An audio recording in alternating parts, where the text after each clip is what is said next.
enemies? Well, they're all different types. There's good folks, bad folks, in between folks. And then, of course, you've got your really weird type things, the praying mantis type, some a very exotic type of physiques.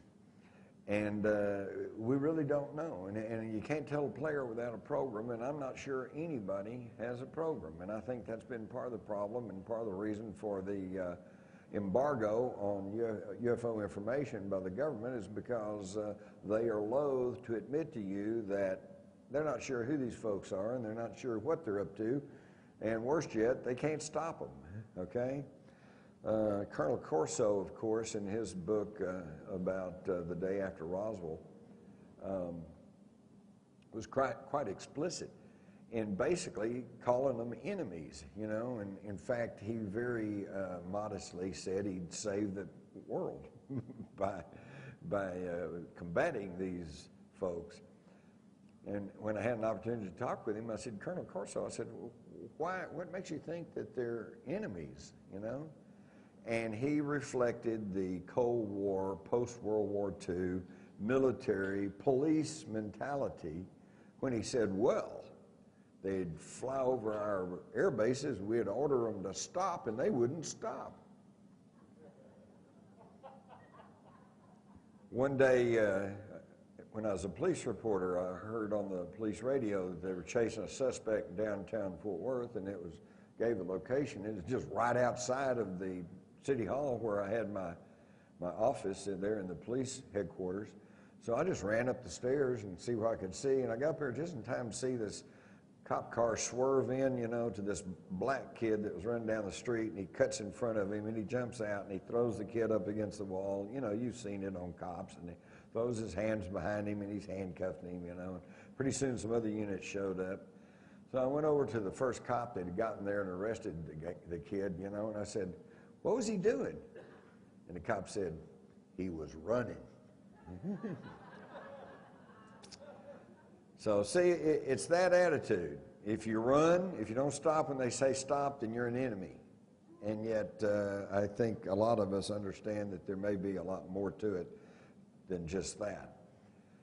So, of course, by seeing these various groups and various races, the remote viewers really begin to understand that there's a lot going on out there.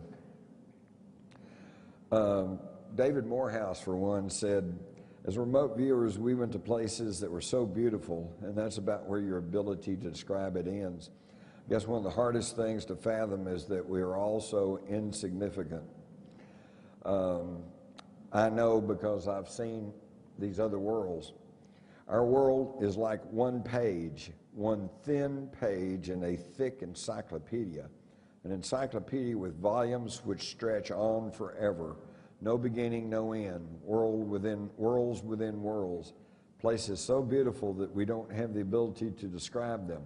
You just can't imagine what it's like out there. We just don't have the ability to come back and describe to people what we've seen. Mel Riley pretty well summed it up too. He said, once you've gone out and looked around in the universe, you tend to lose interest in a Soviet submarine. But that's what they were, of course, tasked to do, and that's what they did. One of the more interesting things that, so what I'm going to share with you all is some of the input that I got, not only from the military remote viewers, but also from a 1996 remote viewing study that I commissioned with 11 remote viewers and who were tasked to go look at various aspects of the UFO phenomena and the occupants.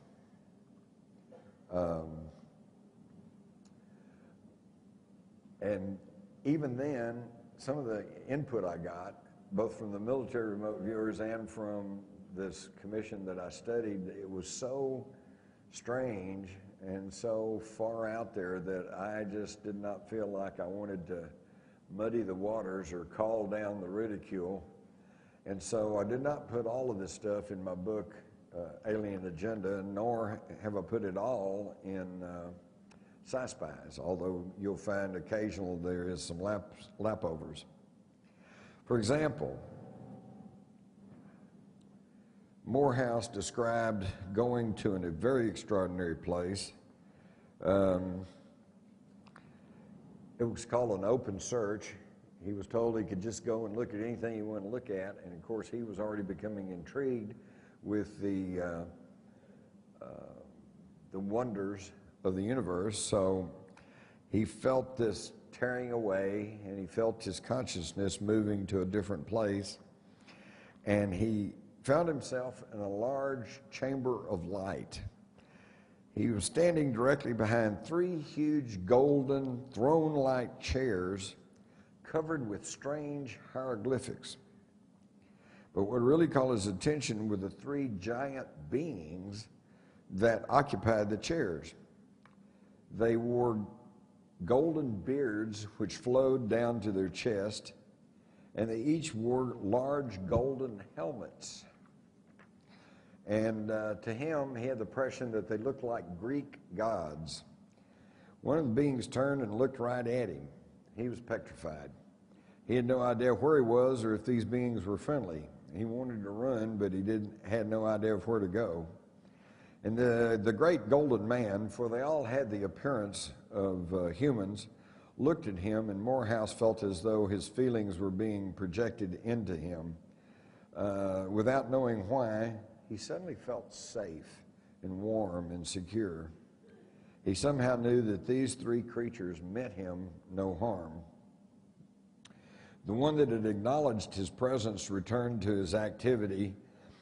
He knows I'm here, but he has nothing to say to me, thought Morehouse. It'd be like me noticing a fly on the wall and then going back to work on my computer. I'm not mad at the fly. I don't mean it any harm. I'm just indifferent to it. Meeting no opposition, Morehouse slowly began shifting his attention to his right. Passing the end figure, he noticed a great golden wall in front of this trio. The wall was filled with carvings in high relief, and there were human-like creatures standing in front of it. The carvings or impressions were many and varied. Most are incomprehensible to him, but one looked like a depiction of a sun, a circle with stylized flames radiating out of it, and the whole wall was radiant and golden. After a short time, Morehouse noticed that the three golden men on the chairs seemed to be directing the people before them to touch certain portions of the wall. He decided the wall must be some sort of a control panel, one which he couldn't come close to explaining or even understanding, but he was convinced that these people were running something by their work on the wall. And as he stood there and was trying to make sense of all this, he was suddenly pulled away, and he found himself back on the cot, back at Fort Meade. So you can imagine what this does to people when they see things like this.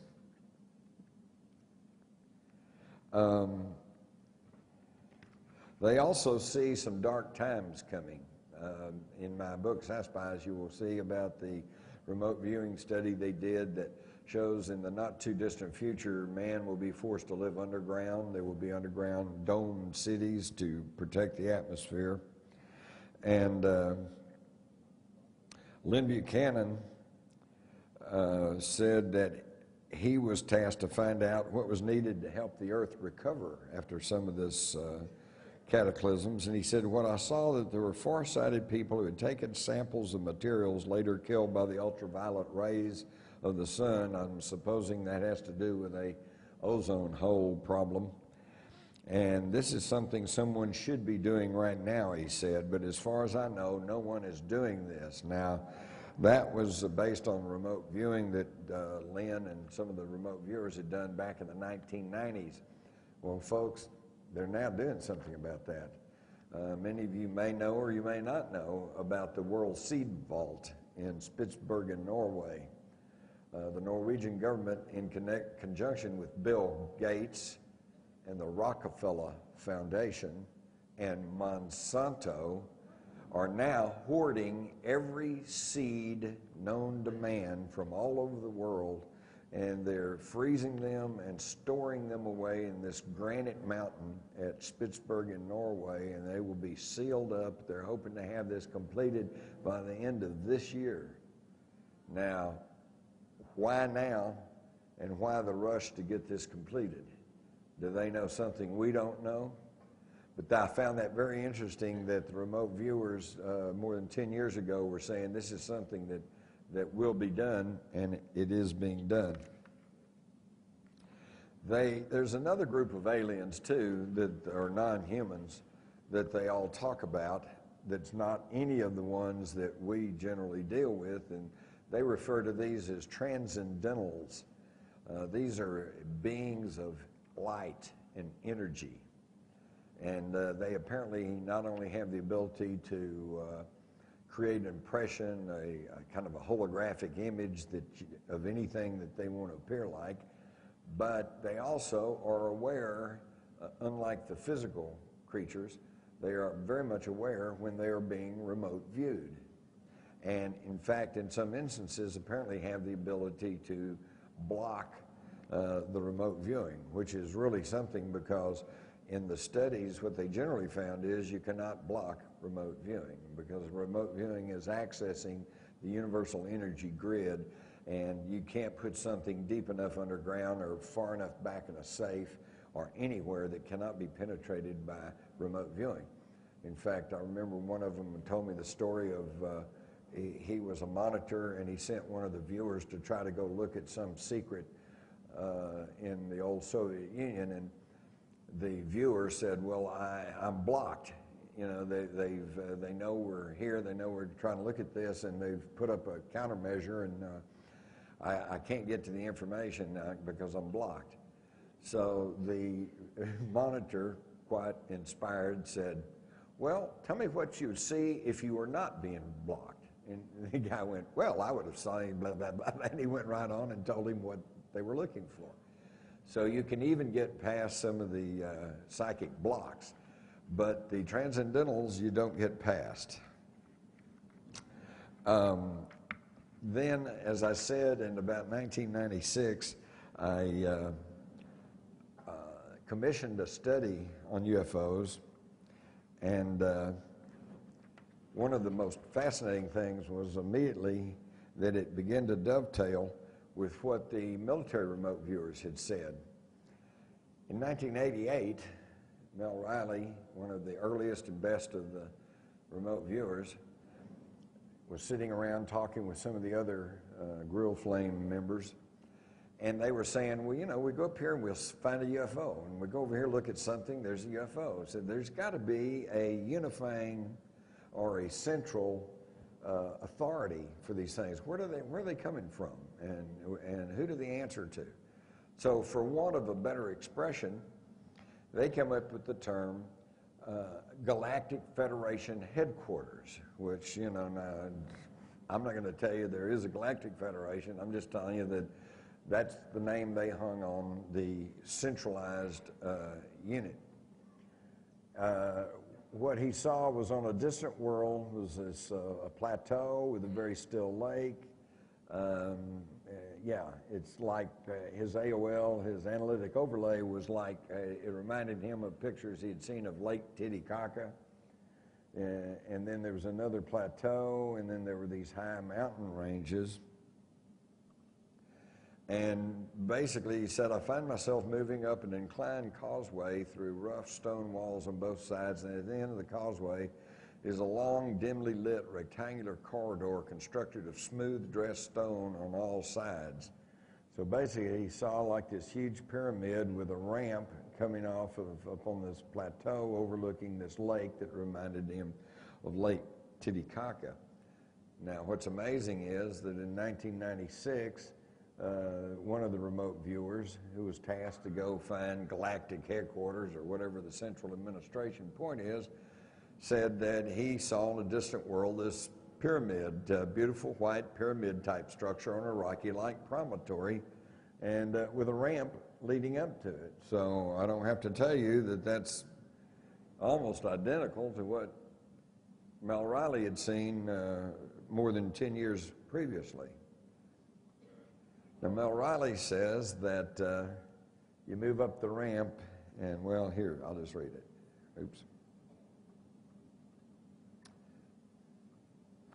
At the end of this inclined corridor is a large room with a very high vaulted ceiling. There was a large polished stone platform in this room like an altar. There are white-robed entities in semicircle to one side. Their attention seems to be focused on the platform. The room is dimly lit. There's a feeling of something sacred, holy, almost religious about this place. This place seems familiar, as if I've been here before. I climb onto the platform and lie down, and I was then illuminated by a brilliant shaft of white light from head to toe. The light was coming from overhead. A robed figure next to me moved from behind the group and stood next to me with a hand out stretched over my solar plexus. So this is what he was seeing in 1988. And here's the robed figures, and one of them came around over here, and he laid down on this dais, or what he said was like an altar, and that this white light was streaming down through there. And he said it was just felt so familiar and so warm and so loving. And it was like he'd been there before. And it's like perhaps we've all been there before. But again, the fact that two separate remote viewers more than 10 years apart see the same thing, of course, tends to support the validity of their viewing. Now, when we try to locate, where is this place? Where is the galactic headquarters? Where is the center point for intelligent life, or this galactic federation? We can see here, these are two separate drawings that I've just put together on the same slide. One was kind of small and this one's bigger, but you can see the similarities. And this is the world that more than one of these remote viewers saw as the home world for where they were worshiping what they call the One. Sometimes, and some of the other viewers referred to it as the All. And when you consider the concept of the One, the all-encompassing, pretty well fits our definition of God. And but then it even got better. On this world, they saw this city, and they were drawing it and describing it and writing all these little notes. And again, these were two separate remote views, and yet you can see the similarity and detail on the city on this planet where the One is worshipped. Again, these are two separate drawings from two separate remote viewers, and yet I don't have to point out to you the similarities. This right here, this the notes, I don't know if you can read this, but it says brilliant golden glass domes. And these are houses built along the sides, and then there is a tower right here. You can see the tower right here. And then there's stuff underground. So they obviously were, to me, wherever this place is, these separate remote viewers were actually seeing it. These are drawings that they made of some of the beings that they see inside here, the beings who are worshiping the All. We, of course, would like to know what's really going on and what's our place in it and all like that. The reason you haven't heard more about remote viewing is because it tends to violate the scientific methodology. Scientific methodology says that you have a hypothesis or a theory, and then you test it, and if you can duplicate it over and over or replicate it, then it becomes a law or it becomes accepted as fact. Well, they have proven statistically and several other ways that remote viewing works. So they know it works. The problem is they don't have a surefire hypothesis on how does it work. But I'll tell you what I've come up with, and this is just based on everything I know. Einstein was correct when he talked about his unified field theory, the fact that the entire universe is energy. And like all energy, there is a opposite poles. There's a positive pole and a negative pole. And then in between, you have this energy that meshes, coalesces together and forms clouds or smoke, haze, not quite matter, not quite energy. And then as that coalesces and as that solidifies, you begin to have matter. And once you have matter, it falls under certain natural material laws. This podium seems very solid, and I'm sure if I dropped it on your head, you would really think it was solid. But yet we know that this podium is made up of just a collection of atoms, and that an atom is about 98% empty space. So basically, we're just dealing with this energy universe that, because we are in a material plane of it, we only perceive it from a material standpoint. But this leads to the idea, which is now becoming more and more accepted by more and more people, that we are all interconnected. We know that our bodies are surrounded by an aura. This aura is an energy field, and this energy field can be both impacted and can impact on those around you. I'll bet you that all of you at one time or another have had the experience of, say, going to a party and you didn't really want to go, and you were kind of depressed and you were kind of angry because you didn't really want to go and be there anyway. But once you get there, everybody's laughing and talking and telling jokes and singing and having a great time, and the first thing you know, somebody's got their arm around you, and the first thing you know, you meet that guy or that pretty girl, and all of a sudden it's like, hey, this is a great party. I'm glad I came here, okay? You know, that's how you affect these energy fields, and your energy field can go up, go down, or whatever. And we do have control over that, much more than we realize. So what happens in remote viewing is that if I want you, for example, to go and remote view the Eiffel Tower, I don't tell you to go remote view the Eiffel Tower, because you'll just immediately have a picture of the Eiffel Tower because you've seen pictures of it, you've seen films of it, you may have even been there yourself and seen it.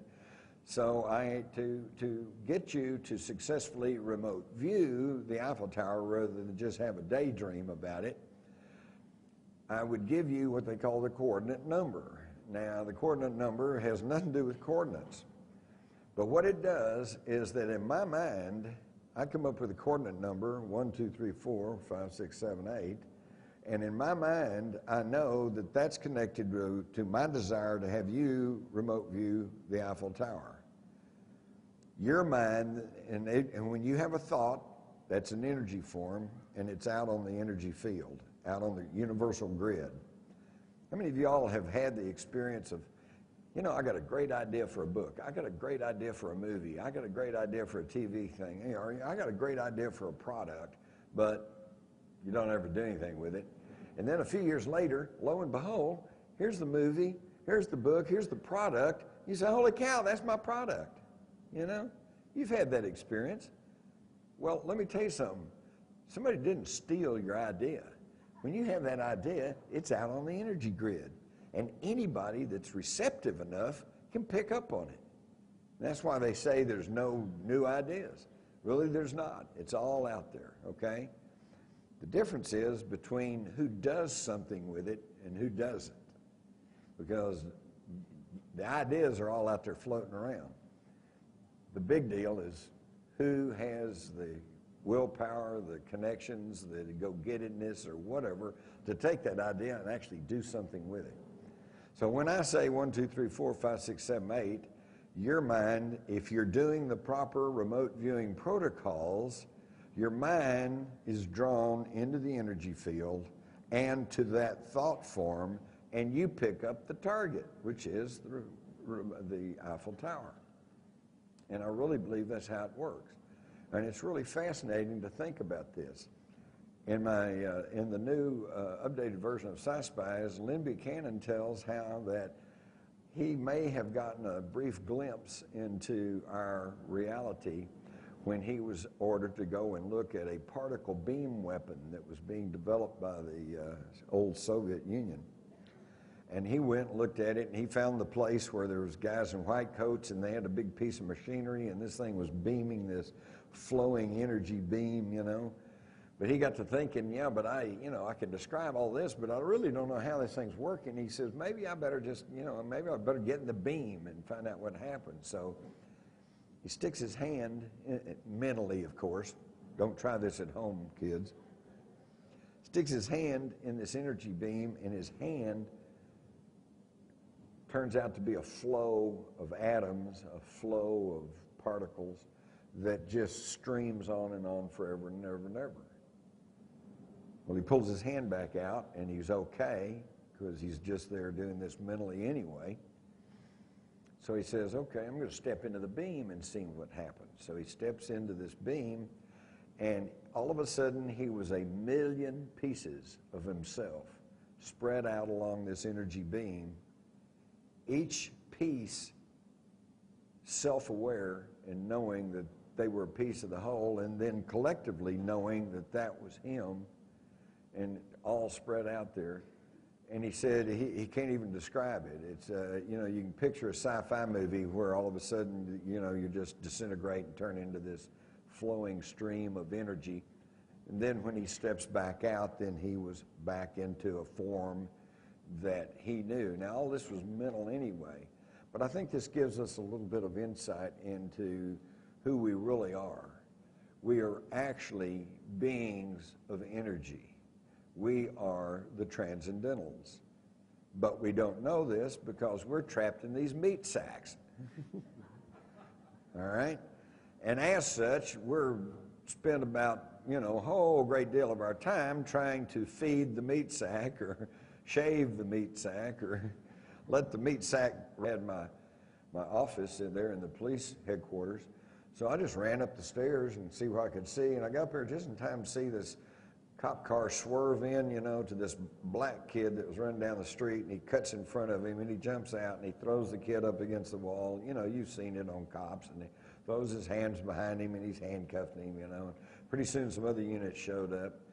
So I went over to the first cop that had gotten there and arrested the kid, and I said, what was he doing? And the cop said, he was running.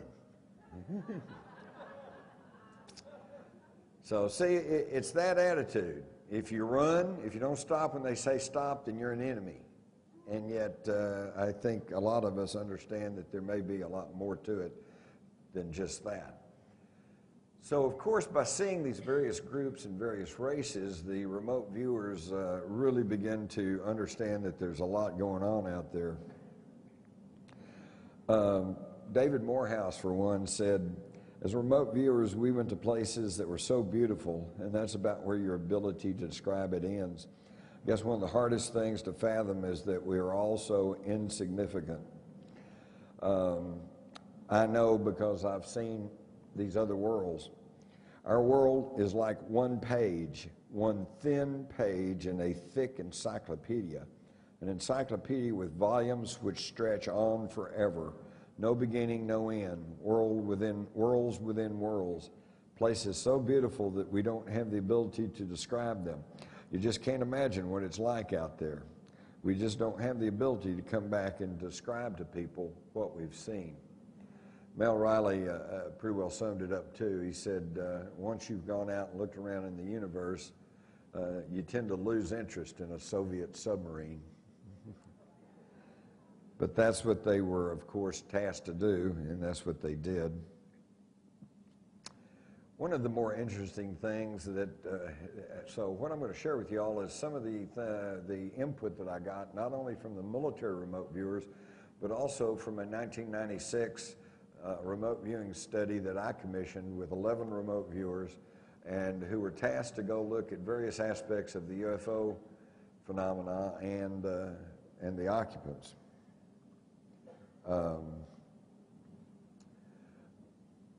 And even then, some of the input I got, both from the military remote viewers and from this commission that I studied, it was so strange. It was quite explicit in basically calling them enemies, you know. And in fact, he very modestly said he'd save the world by combating these folks. And when I had an opportunity to talk with him, I said, Colonel Corso, I said, what makes you think that they're enemies, you know?